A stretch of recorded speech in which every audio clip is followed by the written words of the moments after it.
नमस्कार दोस्तों, स्वागत है आपका महर्षि आईएएस एकेडमी के इस यूट्यूब चैनल पे जो कि पूरी तरह से कार्यरत है यूपीएससी के लिए। बेसिकली वैसे भी मैंने पहले भी आपसे कह चुका हूँ कि जो टॉपिक्स हम करेंगे वो केवल यूपीएससी में नहीं, वो टॉपिक्स आपके यूपीएससी, पीसीएस, एसएससी सारे एग्जाम्स में पूछे जाएंगे। तो ये टॉपिक आपके लिए बहुत ही इंपॉर्टेंट होने वाला है। हाँ, जैसा कि मैंने आपसे कहा था कि हम पॉलिटी डिस्कस करेंगे, तो पॉलिटी का आपको पहला लेक्चर मिल चुका है जिसमें हमने ये डिस्कस किया था कि राज्य व्यवस्था और संविधान में क्या अंतर है ना। Basically what is the difference between constitution and polity, है ना। संविधान में और राज्य व्यवस्था में क्या डिफरेंस है, इस वाले टॉपिक को हमने खत्म किया था। अब हम शुरू करने वाले हैं। देखिए, जब हम संविधान को पढ़ते हैं या फिर और बहुत सारे ऐसे शिक्षकगण हैं जो संविधान को पढ़ाते समय वो शुरू करते हैं संविधान निर्माण से, लेकिन मेरे पढ़ाने का पैटर्न थोड़ा सा अलग है, थोड़ा सा डिफरेंट है। हम शुरू करेंगे संविधान के अलग पोर्शन से, जैसे हम कहते हैं प्रेम्बल, है ना।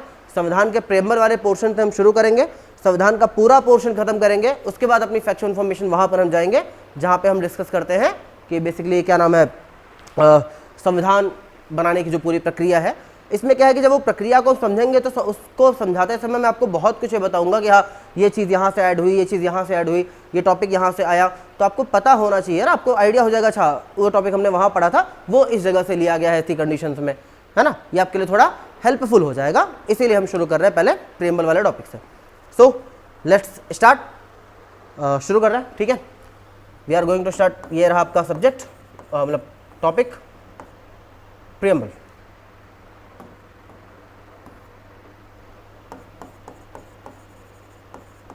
प्रेम्बल हिंदी में कहते हैं बेटा ऐसा उद्देशिका, है ना। प्रेम्बल हिंदी में क्या कहते हैं इसे, उद्देशिका। अच्छा, अब यहां पर आपको एक बात समझनी है ना, वो बात क्या है ये समझिए। जब आप अपने पेपर को देखते हो, है ना, एग्जाम में जब आपका पेपर आता है उसमें जो प्रश्न आता है उस प्रश्न को देखते हो, तो आपको एक बात समझ में आती है कि वहाँ ये कहा जाता है भारतीय संविधान की प्रस्तावना में ये चीज़ जुड़ी गई है, भारतीय संविधान की प्रस्तावना ऐसी है, भारतीय संविधान की प्रस्तावना के बारे में किसने क्या कहा। टर्म क्या यूज होता है वहाँ बार बार, प्रस्तावना। लेकिन संविधान में प्रस्तावना की जगह एक टर्म यूज किया गया है उद्देशिका। ऐसा क्यों, है ना। वैसे सामान्यतः मैं आपको बता दूं कि प्रस्तावना और उद्देशिका एक ही चीज़ है, प्रस्तावना और उद्देशिका एक ही चीज़ है ना। लेकिन संविधान में यूज किसका है, उद्देशिका। उद्देशिका शब्द का प्रयोग है, किसका प्रयोग है, उद्देशिका शब्द का प्रयोग है, प्रस्तावना शब्द का प्रयोग नहीं है, प्रस्तावना शब्द का प्रयोग नहीं है। लेकिन ये दोनों है सेम, ठीक। तो कैसे, हमने उद्देशिका क्यों बोला, हमने प्रीफेस क्यों नहीं बोला, हमने प्रस्तावना क्यों नहीं बोला, आपको ये समझना पड़ेगा। और ये समझने के लिए आपको पहले समझना पड़ेगा कि प्रस्तावना कहते किसको है, ठीक है। तो मैं आपको कुछ चीजें बता रहा हूं। देखिए, प्रस्तावना, भूमिका, आमुख, प्रस्तावना, भूमिका और आमुख, बेसिकली ये तीनों चीजें सेम है, ठीक है। जो चीज प्रस्तावना है उसी को भूमिका कंसीडर करते हैं, जो भूमिका है वही आमुख है, जो आमुख है वही प्रस्तावना और भूमिका है, ठीक है। इन सबको हम सेम कंसीडर करते हैं, ठीक है। उद्देशिका क्यों कहा जाता है भारतीय संविधान में, ये मैं आपको बताऊंगा, पहले आप इतना समझ लीजिए, ठीक। कैसे, वो देखो। देखिए, प्रस्तावना में जब आप किसी भी बुक को उठाओ और किसी भी बुक की प्रस्तावना को आप पढ़ोगे ना, तो उस प्रस्तावना में कुछ चीजें दी हुई होती हैं। जैसे जैसे पहली चीज उसमें दी होती है कि वो क्यों लिखी जा रही है, बुक क्यों लिखी गई है, ठीक है। बुक किसके लिए लिखी गई है, किसके लिए लिखी गई है, किसके द्वारा है, किसके द्वारा है, और उसमें क्या होता है, सामान्यतः डेट होती है ना। जैसे अगर आप यूपीएससी वाली कोई बुक उठाते हैं तो उस बुक में ये होता है ना कि ये बुक बेसिकली हमने इस परीक्षा के अभ्यर्थियों के लिए लिखी है, इस व्यक्ति को समर्पित है, आज ये बुक लिखी जा रही है, किसने लिखी है, हमने, किसने लिखी है उसका नाम मेंशन होता है, ठीक है। बेसिकली उस प्रस्तावना से उस बुक के बारे में पूरी डिटेल पता चलती है, ठीक है। प्रस्तावना का मतलब समझ गए, उस बुक के बारे में पूरी डिटेल पता चलती है, उसे कहते हैं हम प्रस्तावना, भूमिका या आमुख, ठीक। तो इसकी जगह पे हमारे संविधान में उद्देशिका टर्म क्यों यूज किया गया, उद्देशिका टर्म क्यों यूज किया गया, प्रस्तावना ही क्यों नहीं यूज कर लिया गया। तो इसके पीछे एक छोटी सी स्टोरी है, ठीक। और वो स्टोरी क्या है वो आप समझिए। देखिए, संविधान सभा की जो पहली बैठक थी, संविधान सभा की पहली बैठक, संविधान सभा की पहली बैठक, पहली बैठक वो हुई थी बेटा 9 दिसंबर 1946। ठीक है।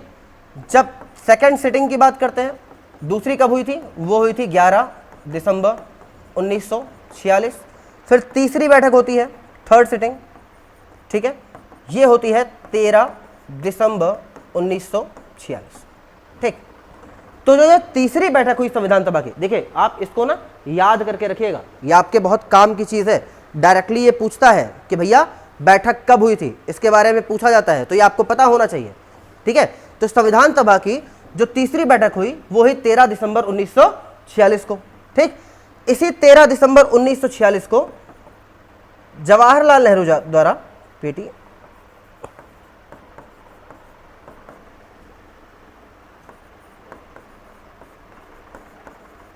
नेहरू जी द्वारा एक उद्देश्य प्रस्ताव रखा गया। क्या रखा गया? एक उद्देश्य प्रस्ताव, एक उद्देश्य प्रस्ताव रखा गया। ठीक है। समझ में आ रहा है आपको? समझ में आ रहा है? प्रस्तावना में आपको समझा चुका था कि प्रस्तावना भूमिका आमुख क्या होता है। किसी भी प्रस्तावना भूमिका आमुख में उस बुक के बारे में, उस दस्तावेज के बारे में क्यों लिखा गया, किसके लिए लिखा गया, किसके द्वारा लिखा गया और डेट ये दी हुई होती है। ठीक है।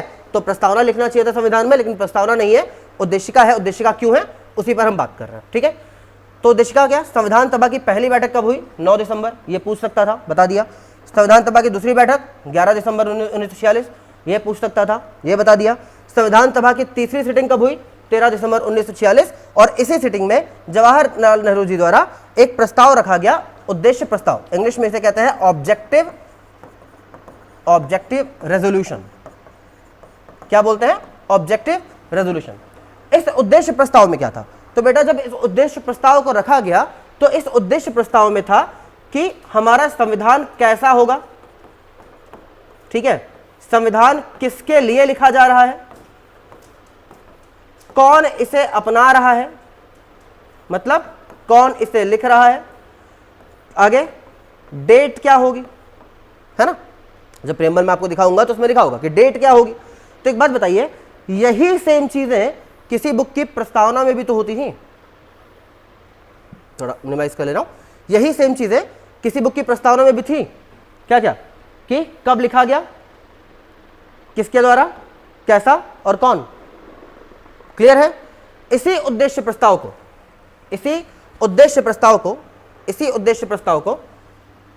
है ना, कौन से, इस उद्देश्य प्रस्ताव को संविधान सभा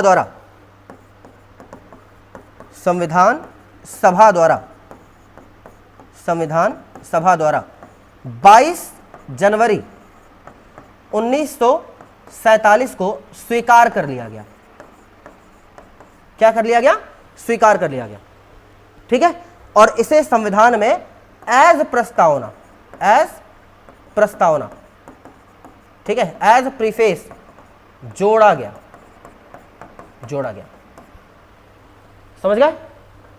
तो कहां से निकला है? उद्देश्य प्रस्ताव से हमारी प्रस्तावना निकली है, इसीलिए इसका नाम प्रस्तावना न होकर क्या है? उद्देशिका है। ठीक है। कहां से निकली है? उद्देश्य प्रस्ताव से भारतीय संविधान की प्रस्तावना निकली है, इसीलिए इसका नाम प्रस्तावना न होकर क्या रखा गया है? उद्देशिका रखा गया है। समझ गए?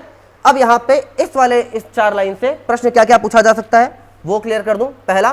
पहली सिटिंग कब हुई थी? तो आप बोलेंगे भैया 9 दिसंबर को हुई थी। कब? 1946 को। दूसरी सिटिंग कब हुई थी? यह हुई थी भैया 11 दिसंबर को। कब? 1946 को। तीसरी कब हुई थी? थर्ड सिटिंग में हुई थी 13 दिसंबर 1946 को, जहां पर क्या आया? ऑब्जेक्टिव रेजोल्यूशन, मतलब उद्देश्य प्रस्ताव, है ना। और इसे स्वीकार कर लिया गया। स्वीकार कब किया गया? 22 जनवरी 1947 को। किसके द्वारा स्वीकार किया गया? संविधान सभा के द्वारा। उद्देश्य प्रस्ताव को लाया कौन था? तो उद्देश्य प्रस्ताव को लाए थे नेहरू जी। ठीक है। तो कितने क्वेश्चन बन सकते हैं आपके? पहली सीटिंग कब हुई थी, दूसरी कब हुई थी, तीसरी कब हुई थी, प्रस्तावना निकला कहां से है? तो ऑब्जेक्टिव रेजोल्यूशन मतलब उद्देश्य प्रस्ताव से निकला है।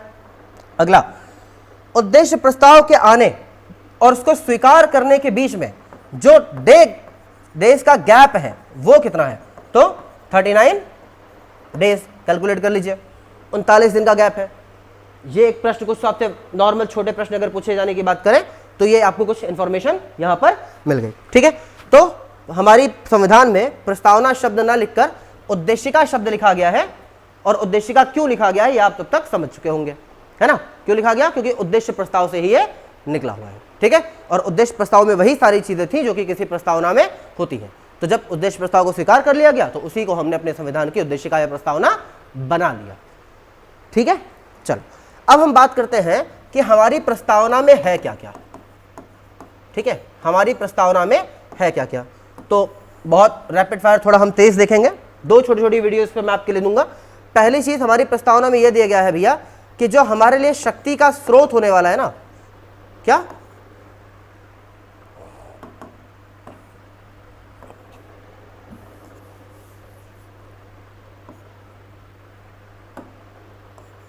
ठीक है, हमारी प्रस्तावना में क्या दिया हुआ है? पहला दिया हुआ है शक्ति का स्रोत। क्या दिया है? शक्ति का स्रोत दिया हुआ है। ठीक, दूसरी चीज हमारी प्रस्तावना में दिया हुआ है शक्ति का स्वरूप। शक्ति का स्वरूप दिया हुआ है। ठीक है, पहला क्या दिया है? शक्ति का स्रोत, दूसरा क्या दिया हुआ है? शक्ति का स्वरूप, और तीसरा इसमें एक चीज और दी हुई है, शक्ति का उद्देश्य। शक्ति का उद्देश्य, बेसिकली यहां पे शक्ति की जगह आप सत्ता भी कह सकते हो, है ना? जिसके पास सत्ता है उसी के पास शक्ति है। सत्ता का स्रोत, सत्ता का स्वरूप और सत्ता का उद्देश्य, ये तीन चीजें हमारी प्रस्तावना में दी हुई हैं। कैसे? जब हम बात करते हैं कि सत्ता का स्रोत क्या होगा, तो आपको पता होना चाहिए कि प्रस्तावना की जो शुरुआत है, प्रस्तावना की जो शुरुआत हुई है वो कहां से हुई है? हम भारत के लोग, हम भारत के लोग, है ना? और हम भारत के लोग ही इसे क्या करते हैं? अंगीकृत, अधिनियमित, अधिनियमित और आत्मार्पित। हम भारत के लोग इसे क्या करते हैं? अंगीकृत करते हैं, अधिनियमित करते हैं और आत्मार्पित करते हैं। मतलब संविधान को अपनाने का काम किसने किया है? संविधान को अपनाया किसने? संविधान को लागू भी कौन करवा रहा है ना? और संविधान के सामने समर्पण भी कौन दे रहा है? ये तीनों काम किसका है? जनता के द्वारा। जनता के द्वारा, किसके द्वारा? जनता के द्वारा। जनता कहां से क्लियर हो रहा है? हम भारत के लोग। ठीक है, हम भारत के लोग से क्लियर हो रहा है कि हाँ, जनता द्वारा ही हमारे संविधान को अपनाया गया। मतलब जो शक्ति है, शक्ति है, इसको बनाने की जिम्मेदारी किसकी है? शक्ति को बनाने की जो जिम्मेदारी है वो किसके पास आई? जनता के पास। ठीक है, तो इसी विचार को कहा जाता है भैया लोक प्रभुता। क्या कहा जाता है? लोक प्रभुता, और इंग्लिश में इसे कहते हैं पब्लिक सोवर्निटी। ठीक, तो अगर कहीं यह बात किया जाए कि भारतीय संविधान की प्रस्तावना में शक्ति का स्रोत क्या है, तो आप बोलोगे लोक प्रभुता। ठीक है, क्या है? लोक प्रभुता। लेकिन याद रखना, इसका केवल भाव है, इसका केवल भाव है, इसके शब्द का प्रयोग नहीं है। शब्द का प्रयोग नहीं है। शब्द का प्रयोग क्यों नहीं है? क्योंकि लिखा है हम भारत के लोग। हम भारत के लोग ने इसको अपनाया है। किसने अपनाया है? हम भारत के लोग ने अपनाया है, इसलिए केवल इसका भाव मिलता है, लोक प्रभुता शब्द नहीं मिलेगा। ठीक है, तो अगर बात करें शक्ति का स्रोत क्या है, तो शक्ति का स्रोत है जनता। ठीक है, भारत में शक्ति का स्रोत कौन है? जनता। कहां से क्लियर हो रहा है? भारतीय संविधान की प्रस्तावना से, जिसमें कहा गया है कि हम भारत के लोग ही संविधान को अपना रहे हैं। ठीक, अब दूसरा जो टर्म है हमारी प्रस्तावना का वो क्या है? सत्ता या शक्ति का स्वरूप। तो जब बात यह की गई कि यार देखो, सत्ता बन तो रही है और बना भी कौन रहा है? जनता बना रही है।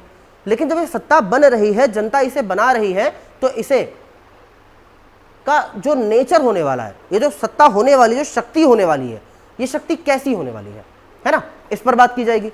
तो बात आया कि भैया शक्ति का स्वरूप कैसा होगा या सत्ता का स्वरूप कैसा होगा, नेचर कैसा होने वाला है इसका, है ना। तो यहां पे हम जब अपनी संविधान की प्रस्तावना को देखते हैं ना, तो कुछ शब्द मिलते हैं। जैसे पहला शब्द मिलता है संपूर्ण प्रभुत्व संपन्न, संपूर्ण प्रभुत्व संपन्न। दूसरा शब्द मिलता है बेटा यहां पर हमको समाजवादी,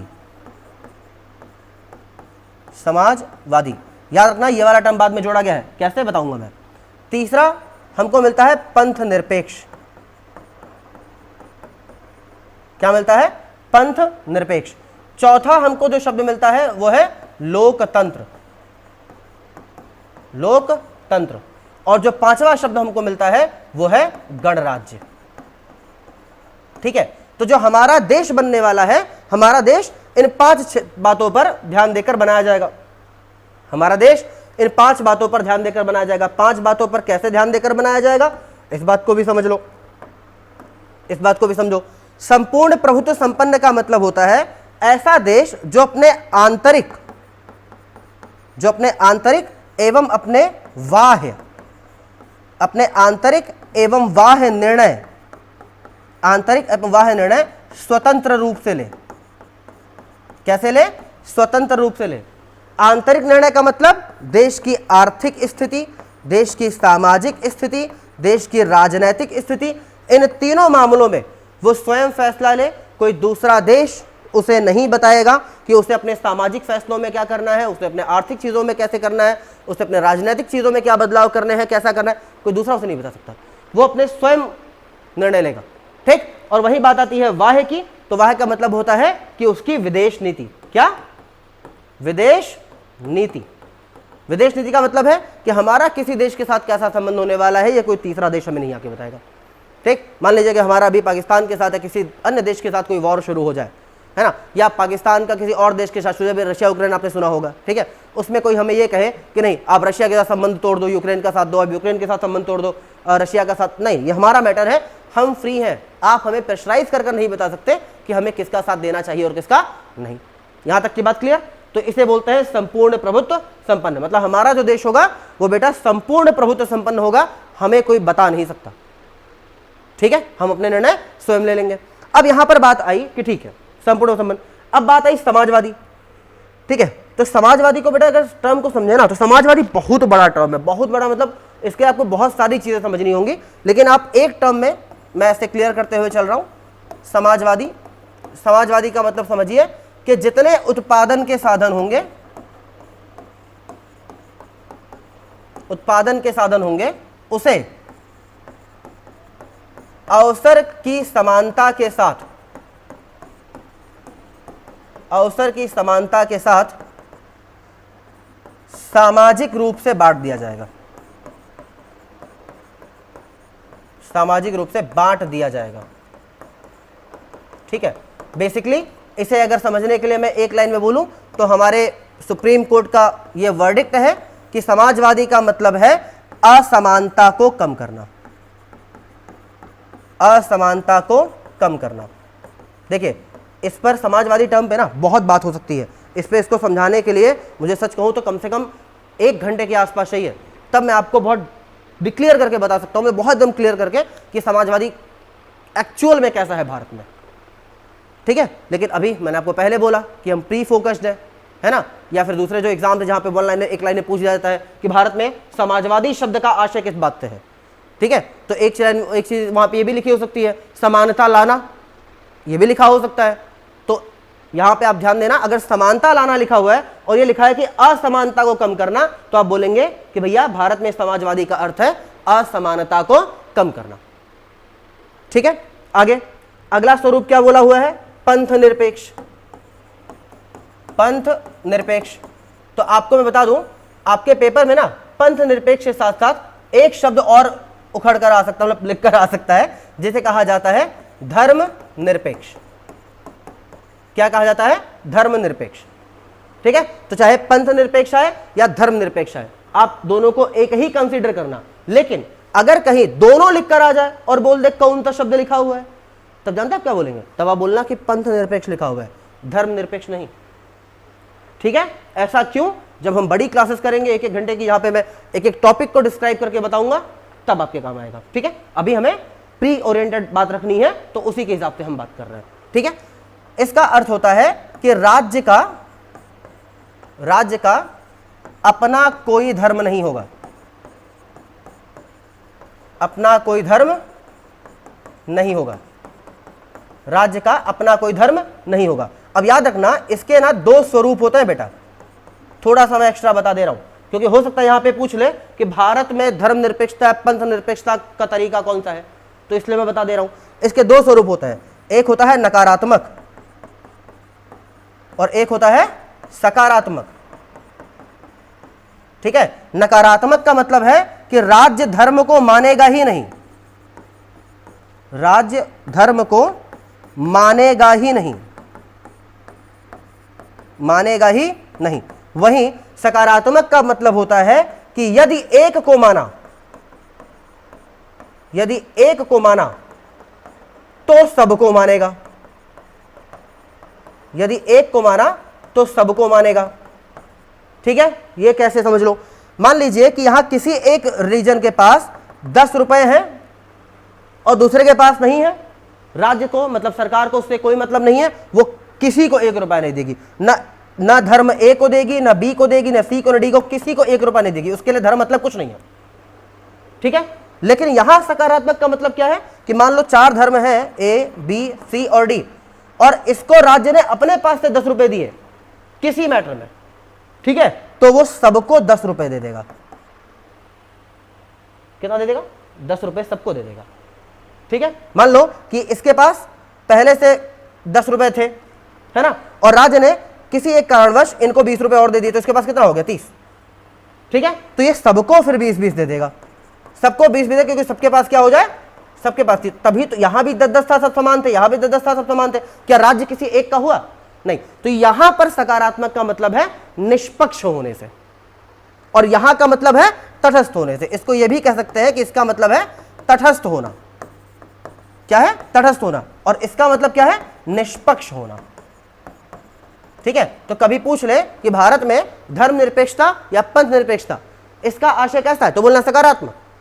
ठीक है, ये कभी आ जाए निष्पक्ष होना है या तटस्थ होना है, तो आप बोलना निष्पक्ष होना है, तटस्थ नहीं है, निष्पक्ष है। ठीक है, तीसरा एक टर्म दिया था बेटा, लोकतंत्र। लोकतंत्र, तो इसका मतलब होता है कि जो सरकार है ना, सरकार का, तो जो सरकार है वो हमेशा कैसी होगी? निर्वाचित होगी। सरकार कैसी होगी? निर्वाचित होगी। अब जो ये निर्वाचन है ना बेटा, निर्वाचित का मतलब क्या होता है पता है? इनका चुनाव होगा। निर्वाचित का मतलब होता है चुनाव होगा। और ये जो निर्वाचन है ना, ये 2 प्रकार से हो सकता है। निर्वाचन का ना 2 प्रकार होता है, एक होता है प्रत्यक्ष, एक होगा बेटा प्रत्यक्ष और दूसरा होगा अप्रत्यक्ष। ठीक है, जब प्रत्यक्ष की बात की जाएगी मतलब सीधे जनता के द्वारा, सीधे जनता के द्वारा। ठीक है, किसके द्वारा? सीधे जनता के द्वारा। मतलब जो हमारी काउंसिल ऑफ मिनिस्टर है, हमारे मंत्रीगण है, वो डायरेक्टली किसके द्वारा चुने जाएंगे? जनता के द्वारा। ठीक, और अप्रत्यक्ष का मतलब होता है कि जनता चुनेगी किसी को, जैसे भारत किसको चुनती है? जनता चुनती है एमपी को और एमएलए को, विधायक, सांसद को और विधायक को, और एमपी और एमएलए चुनते हैं क्या? काउंसिल ऑफ मिनिस्टर, सरकार। ठीक है, तो यहां सरकार के बीच में कौन है? MP MLA. जनता और सरकार के बीच में एक व्यक्ति बैठा हुआ है, एक समूह बैठा हुआ है, इसीलिए यहां भारत में क्या होगा? भारत में है अप्रत्यक्ष लोकतंत्र। चुनाव तो है लेकिन अप्रत्यक्ष सरकार निर्वाचित होगी, और प्रत्यक्ष में क्या होता है? डायरेक्टली सरकार जनता को चुन लेती है। तो भारत में अप्रत्यक्ष लोकतंत्र है, ये आप बात याद रखिएगा। तीसरा एक आखिरी टर्म था गणराज्य। गणराज्य, ठीक है, तो बेटा का 2 चीजें होती हैं। देश का जब शासन चलाया जाता है ना, तो 2 चीजें, एक होता है बेटा देश का प्रमुख, देश का मुखिया या देश का प्रमुख, ठीक, और दूसरा होता है शासन का प्रमुख। ठीक है, ठीक है। अब भारत में व्यवस्था कौन सी? याद रखना, संघात्मक। ठीक है, अध्यक्षात्मक नहीं है। तो ऐसी व्यवस्था में अब एक बात याद रखिएगा, एक होता है देश का मुखिया, एक होता है शासन का प्रमुख। जब शासन का प्रमुख निर्वाचित हो, जब शासन का प्रमुख निर्वाचित हो तो इसे कहा जाता है लोकतंत्र, ठीक। लेकिन जब देश का मुखिया निर्वाचित हो, देश का मुखिया निर्वाचित हो, देश के मुखिया का मतलब है क्या, प्रेसिडेंट, राष्ट्रपति, जब यह निर्वाचित होता है तो इसे कहा जाता है गणराज्य, ठीक है। और यहां पे निर्वाचित का मतलब कौन है, PM and COM, council of minister, ठीक है। शासन के प्रमुख में, लोकतंत्र में पीएम और काउंसिल ऑफ मिनिस्टर के निर्वाचन होने की बात होती है, जो कि प्रत्यक्ष या अप्रत्यक्ष हो सकता है। तो भारत में क्या है, अप्रत्यक्ष। वहीं गणराज्य में देश के मुखिया की बात की जाती है। गणराज्य में किसकी बात की जाती है, देश के मुखिया की बात की जाती है, जो कि क्या होगा, निर्वाचित होगा। देश के मुखिया का मतलब राष्ट्रपति। याद रखना, यह भी प्रत्यक्ष भी हो सकता है और अप्रत्यक्ष भी। तो भारत में क्या है, भारत में अप्रत्यक्ष, ठीक है। तो भारत में अप्रत्यक्ष लोकतंत्र और भारत में अप्रत्यक्ष गणराज्य की बात की गई है, ठीक है। तो नमस्कार दोस्तों, ये बोलने वाला हूं मैं, क्योंकि धीरे धीरे सीखेंगे, वीडियो को ज्यादा बड़ी नहीं करनी है। तो आज हमने प्रियम्बल के 2 टॉपिक को सीखा। पहला हमने देखा कि सत्ता का स्रोत क्या होने वाला है, पहला सत्ता का स्रोत क्या होने वाला है, और दूसरा हमने देखा है सत्ता का जो स्वरूप है, सत्ता का स्वरूप क्या है, वो क्या होने वाला है, ठीक है। इन दोनों चीजों को हमने आज कवर कर लिया। इन दोनों चीजों को आप समझिए, अपने हिसाब से देखिए। कल हम क्या करेंगे, सत्ता का उद्देश्य खत्म करेंगे, ठीक है। और उसके बाद प्रियम्बल के बारे में किसने क्या बोला है, प्रियम्बल संविधान का भाग है या नहीं है, प्रियम्बल का नेचर कैसा है, इन चीजों पर डिस्कशन करेंगे। उसके बाद हम एक छोटी सी वीडियो बनाएंगे लगभग 5 मिनट की, कि प्रस्तावना पर कितने प्रश्न मैक्सिमम बन सकते हैं, है ना। उन प्रश्नों को सॉल्व करेंगे। तो मिलते हैं आपसे जल्द ही अगली कक्षा में। जय हिंद, जय भारत।